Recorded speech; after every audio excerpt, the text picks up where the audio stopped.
Fala pessoal, beleza? Eu sou o Fábio, sejam muito bem-vindos ao canal de Resenhas dos Perdidos no Tempo, onde a gente bate papo e troca ideia sobre quadrinhos, RPG e assuntos relacionados. Então se liga aí que a resenha de hoje já vai começar e hoje a gente vai continuar falando um pouquinho do Castelo Falkenstein. Eu tenho feito alguns vídeos, destacando alguns pontos do cenário, do sistema, que o pessoal tem gostado, então a gente segue em frente, Hoje a gente vai falar um pouquinho de magia, como é que funciona a magia no Castelo Falkenstein. Mas antes, só um pequeno aviso, como a gente está fazendo vários vídeos do Castelo Falkenstein, ainda vamos fazer mais alguns, eu imagino, eu criei uma playlist aqui só para concentrar esses vídeos, então se você quiser ver tudo que a gente fizer de Castelo Falkenstein, é só se ligar aí, beleza? Mas vamos lá, vamos falar um pouquinho de magia, ou de alta feitiçaria, como o livro se refere aqui.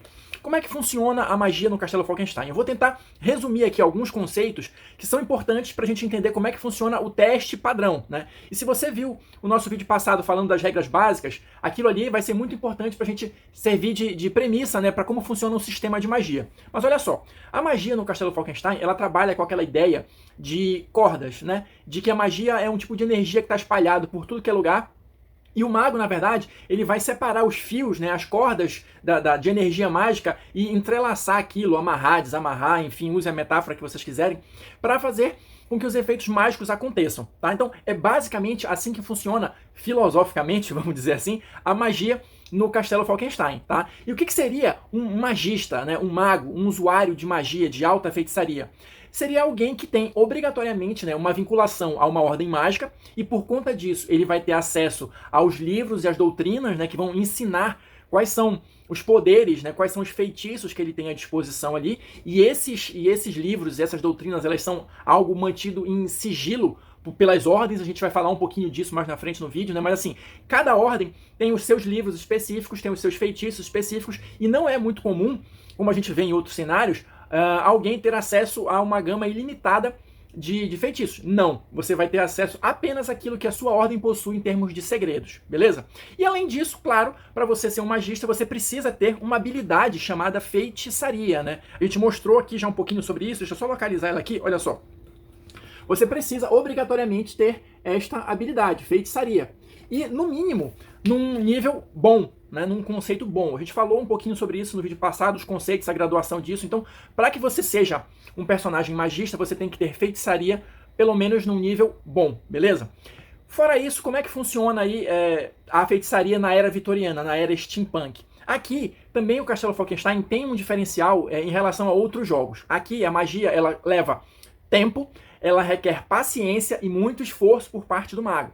Então, assim, quem está acostumado com aqueles efeitos muito espalhafatosos ou muito imediatos da magia, aqui no Castelo Falkenstein a coisa funciona um pouquinho diferente, Você tem, obviamente, uns atalhos para chegar lá, que a gente vai comentar também, mas, como você já deve estar imaginando, são atalhos perigosos. Então, regra geral, a magia aqui requer tempo, paciência e esforço. Então, para a gente encadear o nosso pensamento aqui, a nossa linha de raciocínio, vamos lá. Você precisa ter a habilidade de feitiçaria no nível bom e você precisa pertencer a uma ordem mágica. Pertencendo a uma ordem mágica, você vai ter acesso a uma lista de feitiços que aquela ordem domina. Então, aquilo ali vai ser o seu arsenal mágico. Mas como é que a gente faz, de fato, na prática, em termos de jogo, para lançar um feitiço? Partindo do princípio que você já reuniu essas três condições que eu falei, você vai precisar manipular os fios mágicos, as cordas mágicas, a energia mágica, para que a realidade se dobre à sua vontade. Mas não é tão simples quanto pode parecer de início. Porque assim, cada magia ou cada tipo de feitiço vai estar ligado a um aspecto mágico.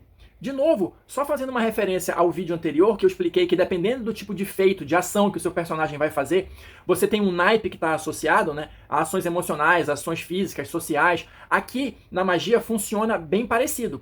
Cada corda, cada fio de energia mágica está alinhado a algum aspecto. Em termos de jogo, esses aspectos estão relacionados com os naipes do baralho. Então, magias de cunho emocional vão estar associadas com o naipe de copas. Magias de cunho material vão estar ligados a ouros. Magia espiritual vai estar ligada ao naipe de espadas e magia elemental vai estar ligada ao naipe de paus. E como é que isso vai funcionar? Para que você lance a magia, o ideal é que você tenha um tipo de energia mágica que esteja alinhada, como o jogo fala aqui, com o aspecto da magia que você quer lançar. E como eu já falei também em vídeos anteriores, o Castelo Falkenstein ele não trabalha com dados, ele trabalha com cartas de baralho. Então você vai ter na mesa de jogo um baralho específico para magia, que o jogo vai chamar de baralho de magia. Por quê? Na hora que você quiser lançar uma magia, você vai estar ali pegando energia do ambiente, né? Manipulando os fios mágicos que existem naquela área ali onde você esteja. Então, como é que você vai fazer? Você vai puxar cartas aleatórias desse baralho. E aí é que a brincadeira começa a ficar interessante. Então vamos lá, vamos organizar aqui. Como é que eu vou saber qual é o aspecto que está relacionado com o feitiço que eu quero lançar? Olha só, o livro vai trazer aqui. Primeiro ele vai trazer aqui uma explicação, né, adicional dos aspectos dos feitiços, né, falando um pouquinho com mais detalhes, né, o que eu acabei de contar para vocês, essa equivalência entre o aspecto do feitiço e o naipe do baralho. Mas ele vai ter também aqui, olha, os livros doutrinários. Aqui, como eu falei no início, o seu personagem ele vai ter que estar vinculado a alguma ordem. E cada ordem vai ter acesso a determinados livros. Salvo engano, cada ordem tem acesso a 2 livros e cada livro tem uma pequena lista de feitiços. Não são muitos feitiços também, isso é importante citar. Acho que deve ser uns 5 ou 6, não lembro de cabeça. Mas quando você chegar nessa parte, aqui ele vai dizer, olha, doutrina emocional. Então, esses feitiços aqui estão ligados ao aspecto emocional, ou seja, ao naipe de copas. E assim ele vai fazendo, olha, doutrina material. Os que estão ligados aqui ao naipe de ouros. Ele vai trazer aqui todos os livros. E aqui no meio, olha só, vou tentar aproximar aqui. Ele vai trazer o livro e os feitiços que ele contém, tá? Aqui é uma lista geral de todos os livros e feitiços básicos, tá? Tem suplementos que falam sobre isso, mas a gente vai ficar só no básico por enquanto. E assim ele vai falando, olha, doutrina elementar, por exemplo. Então aqui no livro ele já vai dizer exatamente qual é o aspecto que está vinculado àquele feitiço, dependendo do livro. E aí você já sabe. Nessa lista que eu mostrei, olha, deixa eu mostrar de novo aqui, tentar aproximar de novo. Ele vai trazer aqui, olha, o nome do feitiço, por exemplo, aqui, conhecimento de voo. E aqui do lado tem um númerozinho, 8 aqui no caso, que é a necessidade de energia tálmica. O que é isso? Vai ser a dificuldade base que você precisa alcançar para lançar aquele feitiço. Dependendo do feitiço, claro, esse número vai variar. Feitiços mais poderosos têm um nível de energia atômica mais alto, só que não é só isso. Isso é só o início do negócio. Quem está acostumado com jogos de RPG já sabe que quando a gente fala de magia, tem vários outros detalhes, vários outros fatores envolvidos. Por exemplo, quanto tempo dura a magia, qual é o alcance da magia, quantos alvos ela afeta ao mesmo tempo, né? Geralmente, em outros jogos de fantasia, isso tudo já vem compilado, descrito ali junto com a magia. Mas no Castelo Falkenstein funciona diferente, porque olha só, eu acabei de dizer para vocês que cada um desses feitiços aqui tem um nível de energia atômica que é a dificuldade base, tá? Somado a isso, a gente vai ter o que o livro chama aqui de definições, que vai justamente tratar desses outros detalhes, tá? Nem sempre você vai usar todas as definições, mas é bastante provável que você use várias delas. Então, por exemplo, só para vocês terem uma ideia aqui, a gente tem, olha, aqui as necessidades, a duração do feitiço. Então, dependendo de quanto tempo eu quero que o feitiço dure, isso vai aumentar um pouquinho na minha dificuldade base. Eu tenho aqui a complexidade do feitiço, quantos elementos ele envolve. Eu tenho aqui o alcance do feitiço. Então, por exemplo, aqui, alguém que está ao meu contato próximo, é a olho nu, em outra cidade, em outro país, em outra época, né? Então tem umas aloprações aqui no Falkenstein que, assim, apesar da magia ser lenta, custosa, né, e difícil, ela é capaz de feitos realmente assombrosos, mas, né, demora bastante. A gente tem aqui, olha, a quantidade de alvos afetados, o nível de resistência à magia e a familiaridade de quem está conjurando o feitiço com quem está recebendo. Então, isso tudo leva-se em consideração na hora de você ter a dificuldade final do seu feitiço.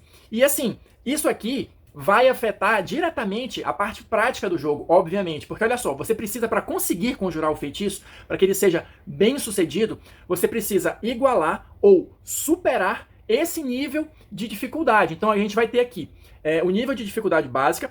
Cada uma dessas definições aqui vai acrescentar alguma coisa na sua dificuldade, nem que seja só um ponto, tá? E você vai pegar e descontar isso do seu nível de habilidade. Então, deixa eu dar um exemplo aqui, porque eu acho que fica mais prático. Se eu pegar aquela magia que eu li aqui, olha, conhecimento de voo, ela tem uma dificuldade básica de 8. Aí eu vou olhar aqui, duração do feitiço, quanto tempo eu preciso que ela dure? De 1 a 30 minutos. Aí eu já somei 2, ela já passou de 8 para 10. A complexidade do feitiço, isso aqui acho que nem entra, porque é 1 elemento, 2 elementos, enfim. Alcance do feitiço, contato, eu estou usando só em mim. Mais 1, já passou para 11. Quantidade de alvos, se for só em mim, acrescenta mais 1, 12. Se for até 10 pessoas, por exemplo, acrescenta mais 2. E assim vai, né? Então vamos ficar aqui só para não complicar muito. Então a minha dificuldade seria 12, porque eu estou dizendo aqui. O meu nível de feitiçaria, no mínimo para ser um feiticeiro, é bom. O bom é um conceito que me dá 6. Então eu precisaria ter mais 6 de energia atômica para conseguir realizar essa magia nessas condições aqui que eu estou apresentando, beleza?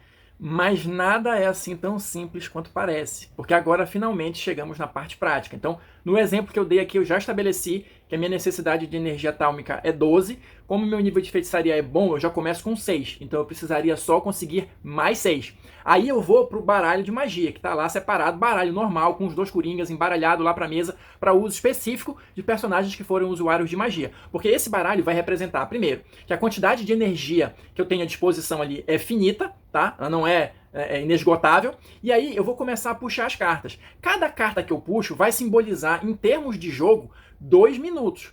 Por quê? É o processo que o mago está fazendo de separar ali, dentre todos os fios de energia que estão disponíveis ali, os fios mágicos, aqueles que me interessam. Porque lembra que eu falei da questão da magia alinhada ou não. No caso aqui do meu exemplo do conhecimento de voo, é uma magia que está associada com um aspecto material. Então, para mim, é melhor que sejam cartas do naipe de ouros. E funciona da mesma forma que o teste padrão que eu comentei no vídeo anterior. Se eu puxar uma carta que for do naipe que me serve, vamos chamar assim, ela vale o valor da carta. 5, 6, 7, 8, 10, enfim.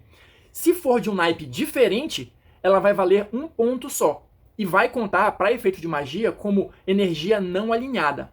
Ou seja, se eu tiver sorte e puxar a minha primeira carta, sendo, sei lá, um 10 de ouros, por exemplo, eu já consegui suplantar a minha dificuldade, porque eu vou ter a carta do naipe certo valendo 10, mais os meus 6 já são 16, já passei minha dificuldade de 12, e eu consegui fazer essa magia em 2 minutos. Muito rápido, né? O mínimo necessário. Agora, se eu puxar uma carta de qualquer outro naipe que não seja ouros, ela vai valer só 1. Então, de 6, que é o que eu começo, eu passei para 7. Aí eu vou puxar outra carta, mais 2 minutos. Outra carta, mais 2 minutos. Entendeu? Então, por isso que se diz que a magia do Falkenstein, ela é demorada, cansativa e requer esforço. Eu não sou obrigado a utilizar essa carta que eu puxei, tá? Se eu quiser fazer uma magia ou esperar que saia só o naipe que eu quero, eu puxo a carta, não uso, mas os 2 minutos vão passando, né? Então por isso que a gente fala também que a magia do Falkenstein ela não é instantânea. Então um mago que vai resolver ali a situação, mudar todo o rumo do jogo num estalar de dedos, é difícil que isso aconteça no Castelo Falkenstein, a não ser que você use alguns artifícios que a gente vai comentar futuramente de magia, mas o funcionamento padrão é esse. E assim, detalhes importantes. Como eu falei, você não é obrigado a utilizar uma carta que você puxou que não é do naipe, que esteja alinhado com o tipo de energia que você quer. Mas caso você use, e às vezes, acredite, vai ser necessário você usar, você está fazendo uma magia com poder não alinhado. E isso tem uma consequência em termos de jogo. É o que ele chama aqui de harmônicos. Ou seja, apesar do nome, né, é um efeito negativo, porque você vai estar ali combinando poder alinhado e poder não alinhado. Ou seja, tipos de energia diferentes que em tese não combinam. Como eu falei aqui no meu exemplo, eu preciso do naipe de ouros, de aspecto material. Aí eu puxo lá uma carta de copas, mas eu preciso usar essa carta e eu uso. Então eu estou misturando 2 tipos de energia, material e emocional, material e espiritual, enfim, depende do naipe.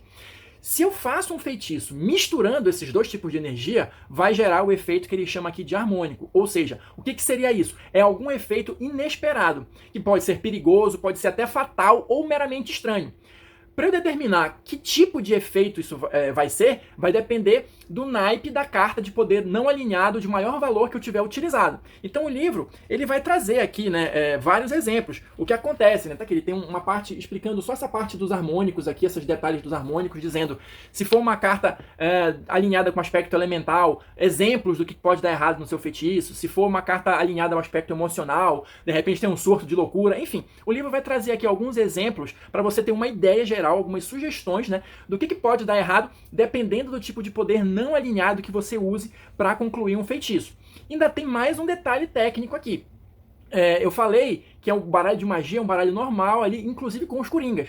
Se você puxar um coringa, qual é o efeito disso em termos de jogo? O Coringa é aquela carta selvagem, né? Então, a sua magia acontece automaticamente, independente se você atingiu o nível de energia atômica suficiente ou não, só que ela acontece de uma forma exponencialmente maior. É o que ele chama aqui no livro, e a palavra é essa mesma, quando o feitiço desembesta, ou seja, o negócio fugiu completamente do controle, a magia acontece, mas acontece num grau muito maior do que você originalmente previa. Então, no meu exemplo aqui, se eu estava, por exemplo, querendo fazer com que apenas o meu personagem voasse e eu puxo um Coringa, de repente todo o grupo, todo o bairro, toda a cidade começa a voar, entendeu? Aí, claro, o livro vai trazer alguns parâmetros aqui também, mas a ideia é essa, que o feitiço saiu completamente do controle. Então, só para resumir a história, magia em Castelo Falkenstein é trabalhosa, demorada, difícil e imprevisível. E é por isso que é tão interessante. É um dos melhores sistemas de magia que eu já vi, assim, em termos de narrativa,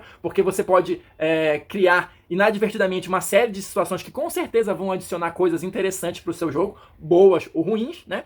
Mas a gente ainda tem alguns detalhes para falar sobre magia, né? Eu falei aqui do funcionamento padrão, mas e se eu quiser pular assim algumas etapas? Se eu quiser fazer a magia de uma forma um pouquinho mais rápida, dá pra fazer? Dá, mas a gente vai conversar sobre isso num próximo vídeo, beleza? Então quem assistiu até aqui, muito obrigado, deixa aí seu like, seu dislike, seu comentário, o que vocês acharam aí do sistema de magia do Castelo Falkenstein, e a gente se encontra na próxima resenha.